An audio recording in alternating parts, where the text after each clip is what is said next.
ಕರ್ಕಟ, ವೃಶ್ಚಿಕ ಇತ್ಯಾದಿ ಇತ್ಯಾದಿ ಕ್ರೂರ ಜಂತುಗಳು ಈ ಶರದಿಯ ನಗರದಲ್ಲಿ ಜೀವಿಸುತ್ತಿರುವ ಕಾರಣ ನಮಗೆ ಯಾರದ್ದು ಭಯವಿಲ್ಲ.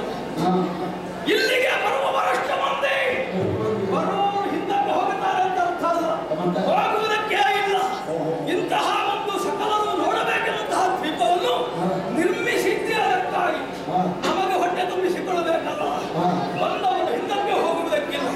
ಅವರನ್ನು ಹಿಡಿದಂತೆ ಮುಗಿಸುವುದು, ಹೆಚ್ಚಾದದ್ದನ್ನು ಸಮುದ್ರಕ್ಕೆ ಬಿಸಾಡುವುದು, ಇದು ನಮ್ಮ ಪದ್ಧತಿ.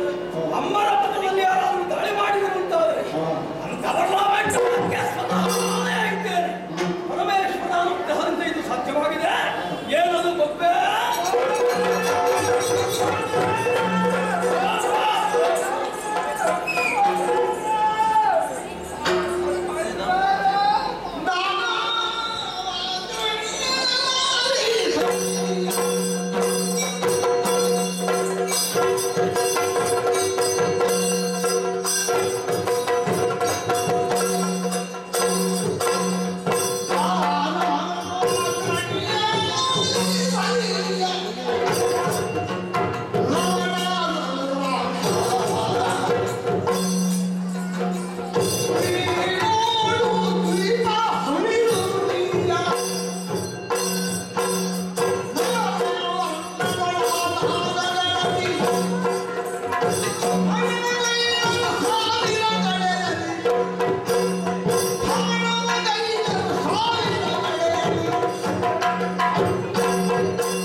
ಅಷ್ಟು ವ್ಯವಸ್ಥೆ ಯಾವಾಗಲೂ ಉಂಟೇನೋ ಇದು.